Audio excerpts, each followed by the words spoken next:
talk about the parent functions today. And what you can see in that paragraph above is that we're going to expect you to know them inside and out. So if we give you a picture of a graph, you need to be able to identify the equation of the graph. If we give you an equation, we need you to identify or draw a picture of the graph. And so we need to learn about these graphs, and we're going to use our graphing calculators to help us learn. But then, as we work through this, we need to be able to do this without the calculator. So our first function is f of x equals x. And if you don't know how to figure it out with the slope-intercept method, we can go on our calculator to the y equals button, and we can type in y equals x. And we graph it, and we get that picture. And we have on there a table for us to fill in. So our table button comes from the second in the table, going over here to the graph. And I tend to like to write down a couple of negative points if I can, a couple of positive values, and then 0. And in this case, the values are -2, -2, -1, -1, 0, 0, 1, 1, 2, 2. If you look at your table, I just copied down the first 5 of them off of my screen. And we can draw the graph here, -2, -2, -1, -1, 0, 0, 1, 1, 2, 2. And it actually, as you saw on the calculator screen, goes from corner to corner, crossing through the origin. And for whatever reason, this function is a hard function for people. It's, again, called the identity function. It's something that I think that you talk about a lot in Algebra 1, but for some of you, Algebra 1 was 4 years ago. And you might have known it then, but you might not know it now. But what do you think the domain of this identity function, which also is a line here, what's the domain of a line? Carolyn? Negative infinity to infinity. All reals. And not only is the domain negative infinity to infinity, but the range is also negative infinity to infinity.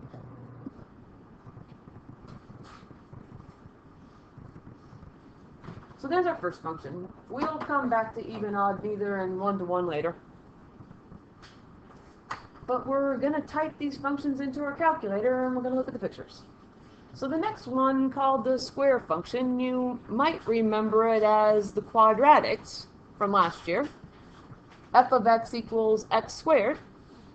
And you may remember what it looks like, but if you don't, that's the nice part of the calculator here. We can type in y equals x squared, and we can look at the picture. And also what we want here is, what are the points on that graph? So we go to table, which is the second, and then the graph button, which gets us up to the blue table there. And we come up with -2, 4, -1, 1, 0, 0, 1, 1, and 2, 4. Again, reading those values straight off the table. But if you really think about it, if x is -2, what's -2 squared? 4. If x is 0, what's 0 squared? 0. You can figure them out without the calculator. But once we've got that information there, we're going to draw a picture, and it's -2, 4, -1, 1, 0, 0, 1, 1, 2, 4.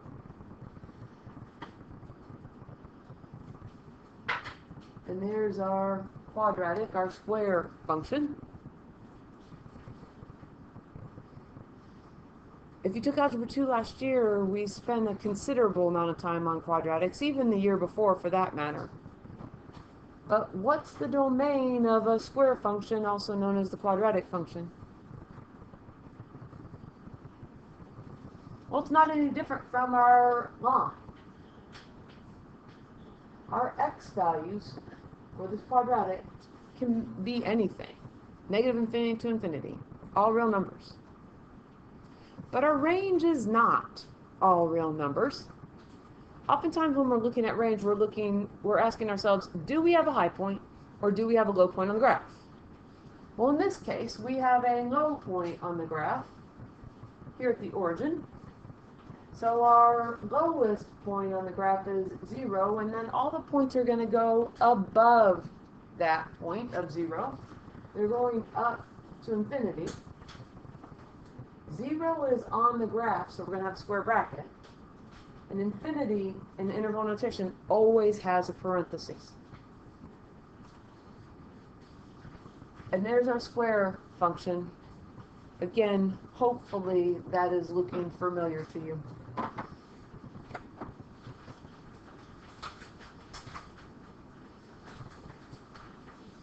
As we turn the page, we're looking at the cubic function. And we don't discuss the cubic function too much in Algebra 2. We talk about it in the polynomials a little bit. But what does the most basic cubic function of f of x equals x cubed look like? Well, once again, we'll go back to our calculator and we'll type it in.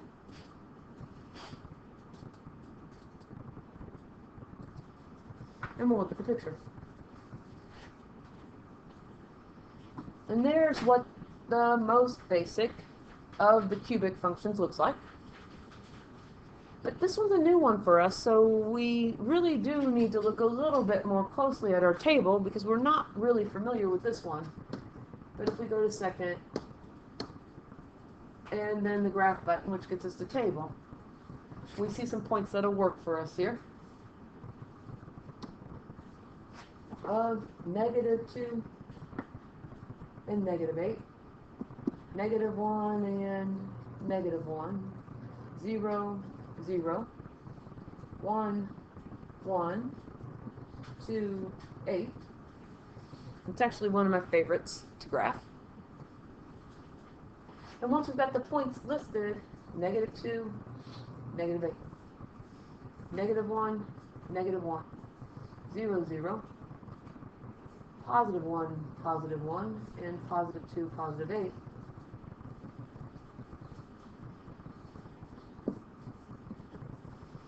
And it roughly looks like that. Better picture on your calculator screen than we have here. But domain is looking at the x values of the order pair, and range is looking at the y values of the order pair. And in this case here, our domain is going to remain what it's been previously. It's going to be all real numbers, negative infinity to infinity. And our range, the y values on this graph, well, our y values can also be anything. So it also is going to be negative infinity to infinity.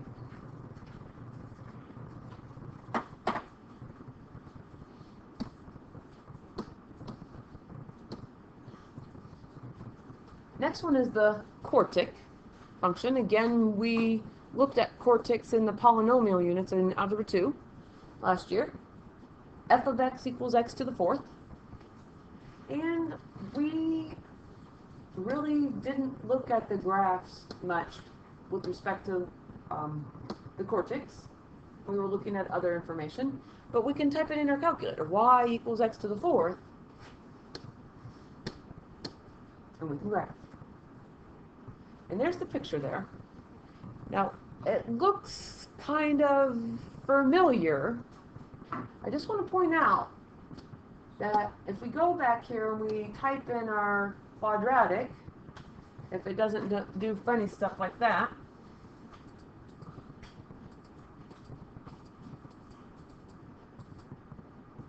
if we type in x squared,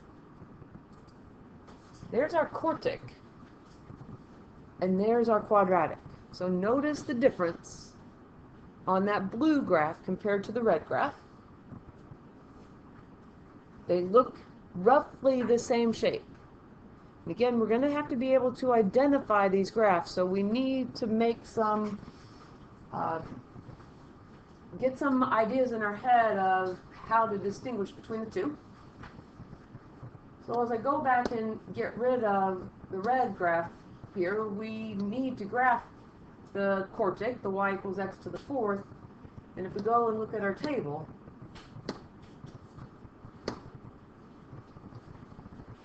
in terms of our points, we've got negative 2, 16, negative 1, 1, 0, 0, and so forth. Negative 2, 16, negative 1, 1, 0, 0, positive 1, and positive 2, positive 16. We can't fit very many of our key points there on the graph. But what I can say here is, when we graph the ones that we can, negative 1, 1, and 0, 0, and 1, 1, 216 is way off the graph there. But we just want to make it skinnier, so to speak, than what we did on the squared graph.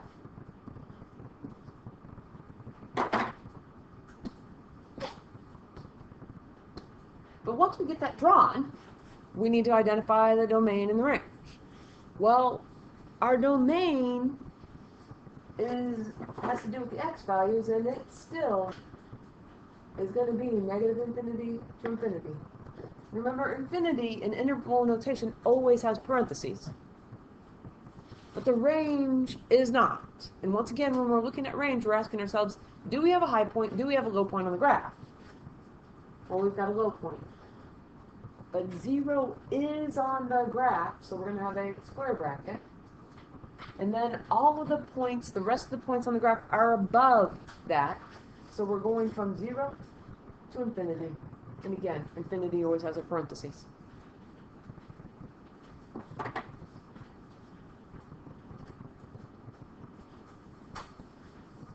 Next one is the absolute value function. And this is the one, again, where you might want to try to practice graphing it on your calculator so you remember how to do it. But I'm going to go back to y equals, and I'm going to clear this one out. And the buttons that we use, if you're not using an Inspire, if you're using a calculator like this one, is math. Then we arrow over to number and 1. And I'll show that again. We can type in the x. Go to math. I'm going to mess up my screen. And then over to number. And then 1. And I need to do it a third time so that I don't have absolute value. But math, number, 1. And then we type in the x. And we can graph that. And there's a picture. And what we want to see are, what are the key points on this graph? Well, if we go to second and graph, we get to our table. And it seems fairly logical, at least I hope. The absolute value of negative 2 is 2. The absolute value of negative 1 is 1. The absolute value of 0 is 0. The absolute value of positive 1 is positive 1. And the absolute value of positive 2 is positive 2. Remember that absolute value is measuring a distance. So what we get out of the absolute values is going to be a positive value. Negative 2, 2. Negative 1, 1. 0, 0. Positive 1, 1. And positive 2, 2.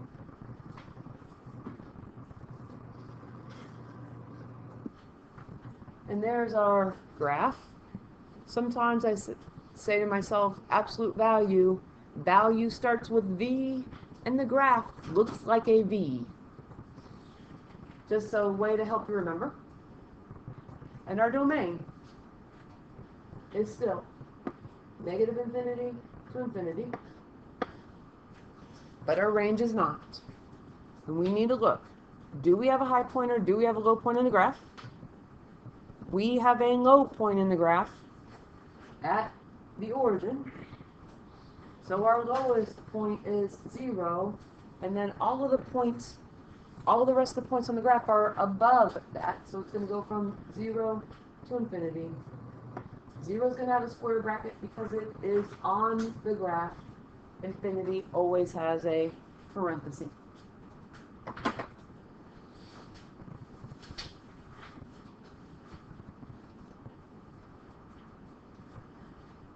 But the domain isn't always all real numbers.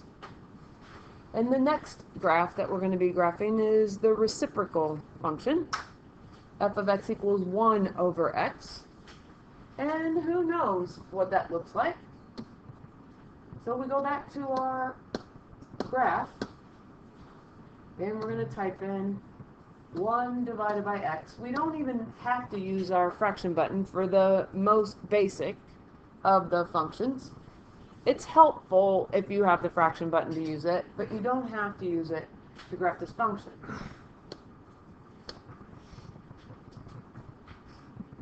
And just be careful here with the calculator, because it looks like our graph stops as it's going up the y-axis, or it stops as it's going down the y-axis. It's just because the graph pixels, or the calculator's pixels, can't make it small enough. What's happening in this graph is we have two branches, and as we look at the branch to the left in the third quadrant, what's happening is that this branch is getting closer and closer and closer to the x-axis. It doesn't really touch the x-axis, although it kind of looks like it on the screen here. And it's getting closer and closer and closer to the y-axis as it's going downward, the part where it's stopping. It doesn't really stop. It keeps going downward. I don't know if I can draw it in or not, but it keeps going down like that. It's just that the calculator is limited. It doesn't have as good of graphics as maybe some of your gaming systems. And it happens on the branch to the right as well. As we go up, it's getting closer and closer and closer to the y-axis. And I didn't do a very good job of drawing it on there because it doesn't touch the y-axis. And the same thing over here on the x-axis. Even though it looks like it touches that, it really does not touch the x-axis. We need to get some points, and if we go to our table here, we've got some interesting values. One thing that's particularly interesting is that we've got an error on there. And whenever we see an error, it's a strong indication that we're not going to have domain all reals. So here's the table right now, but I want to change the table a little bit to get a couple of extra points in here on our graph. And when we change the table, I'm going to go to second and window, and I'm going to pause the video for a second to reorient. So go to second and table here, and that's not what I want to do, sorry. I want to go to second and window. I'm going to leave it starting at -2, but I want to go in increments. Instead of going -2, -1, 0, 1, 2, I'm going to go in increments of a half. So that's going to change it. So it's going to be -2, then it's going to be -1.5, and it's going to be -1, it's going to be 0.5. But I want to get an additional value to put here in our picture. And most of the time when I graph these, I like to graph whole points. But every once in a while, I do need to use fractions, and this is one of them where I'm going to have to use the fractions. So I changed the table. We'll change it back in a minute. But the values that I want to put in the table, and your table has more spaces than mine, but negative 2 is going to be negative 1/2, or negative 0.5 if you prefer. And then negative 1 is going to be negative 1. But if I use negative 1/2 or negative 0.5, that's going to give us a value of negative 2. It's negative 0.5. And then what we see on our calculator is we've got that error. You've got enough space to put that in there. But then the other points are going to be 1/2, 2, and 1, 1, and 2, 1/2.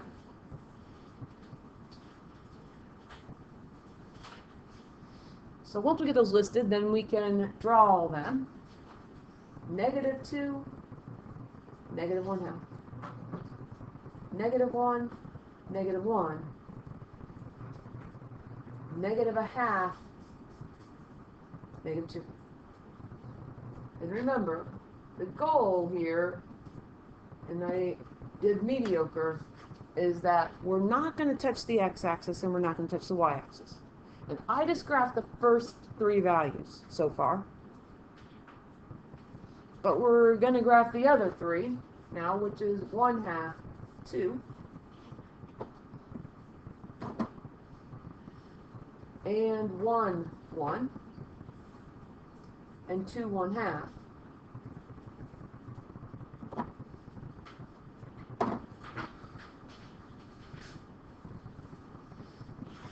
And then we get the other branch, which again is not supposed to touch the x-axis and is not supposed to touch the y.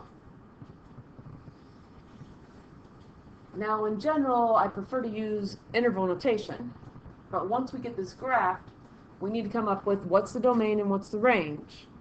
And the domain is not going to be negative infinity to infinity. Neither is the range on this one. And what I've said so far, and I'm going to put both notations down here, but what happens is that we're not allowed to touch the x-axis or the y-axis.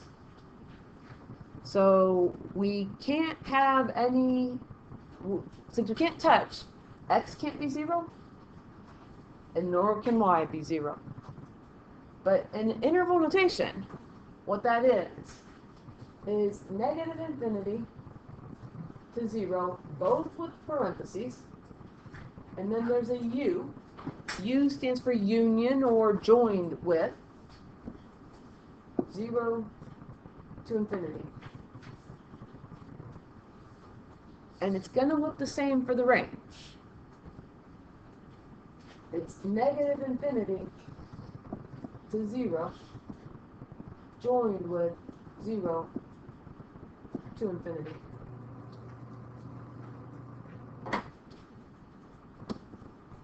So as we look at our next graph, square root function. Well, if we don't remember what it looks like from our unit last year, I'm going to go back to the window here for a moment. Second,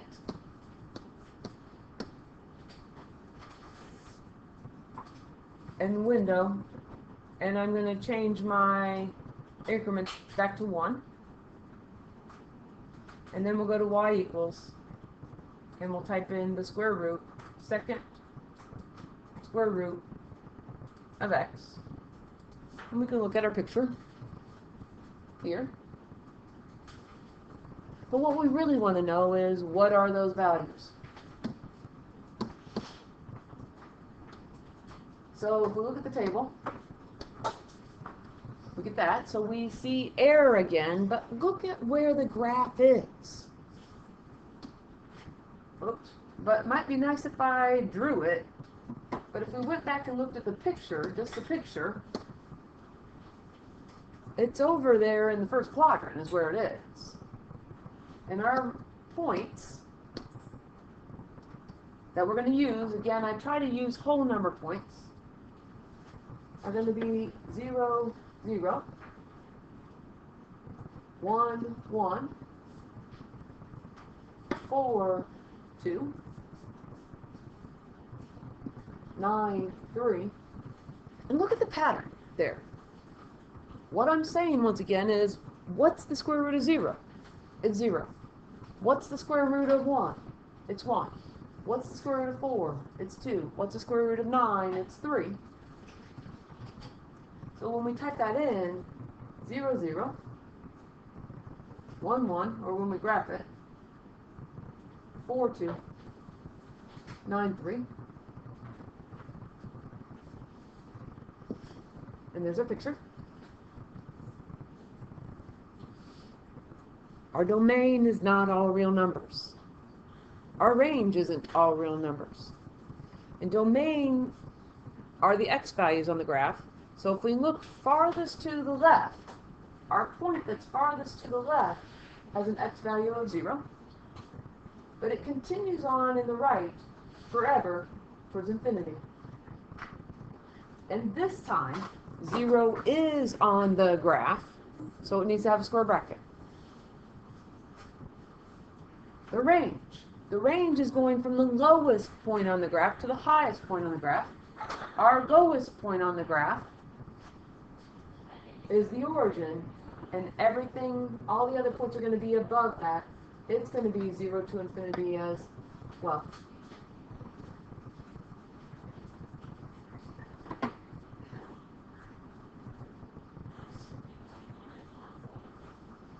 Cube root function.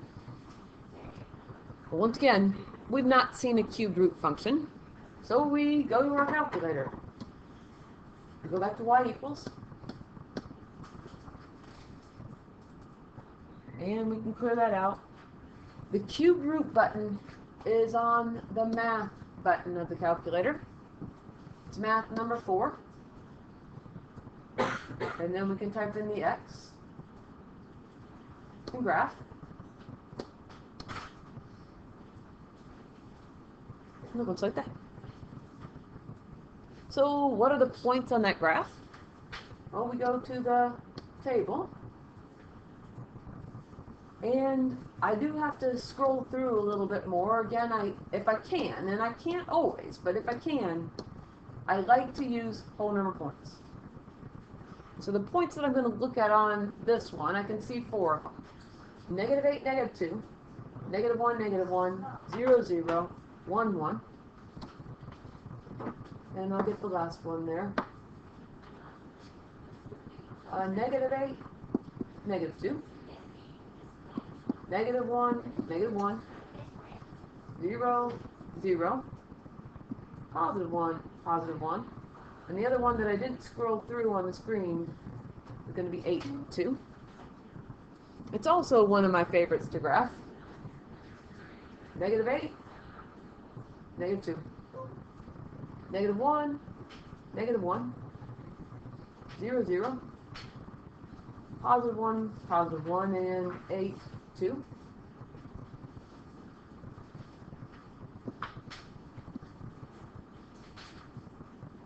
Again, if you're looking closely at this one, the reason why I like it is I like to graph y or f of x equals x cubed. And now this is the cube root. And if you can make that relationship, what you might recognize then is in the cubed function, our domain is all reals, and our range is all reals. And it is here also.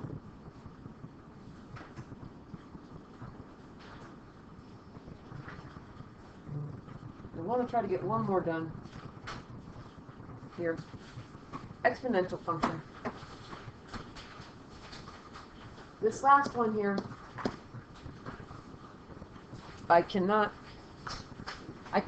graph without using decimals in it.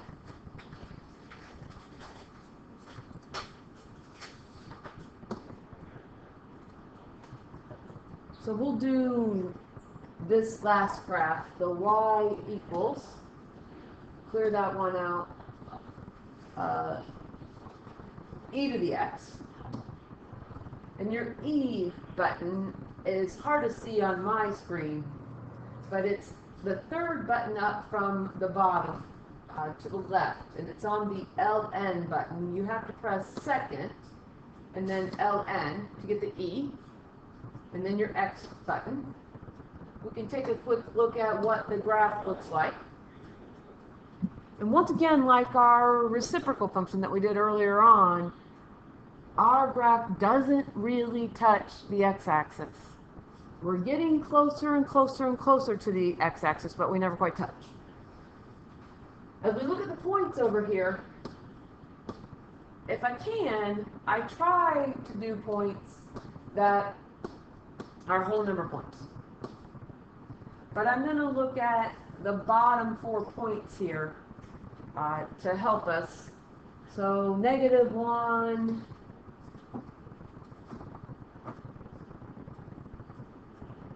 -1, and then 0.37, 0, 1,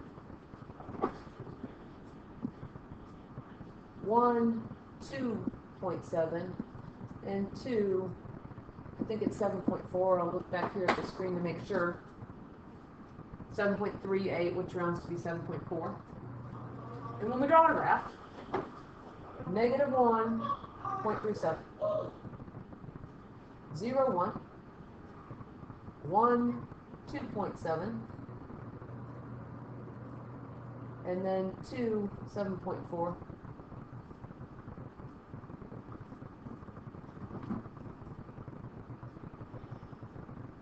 And again, do the best you can to draw this without touching the x-axis. And I did a little bit better here. I did a little bit better closer to the x-axis, but I didn't do so well over there on my other 2 points in that first quadrant. But again, this graph gets closer and closer and closer to the x-axis, but it doesn't quite touch. And so x can't equal 0 is what's happening here, but we're not even going to go below the x-axis. So our domain, what we can say is, do we have a high point, do we have a low point on the graph? And sorry, I'm talking range here, I'm not talking domain. X can be any value. Our domain is all reals. But our range, we ask ourselves, do we have a high point or low point on the graph? And again, we're not going to touch the x-axis, and we're not going to go below the x-axis.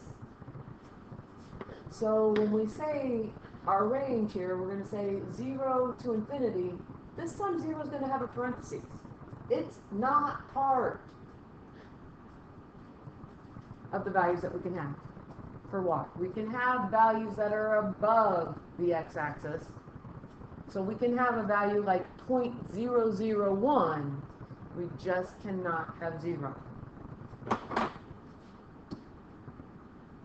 That's the end of part 1. We'll work on the part 2 video in our next class.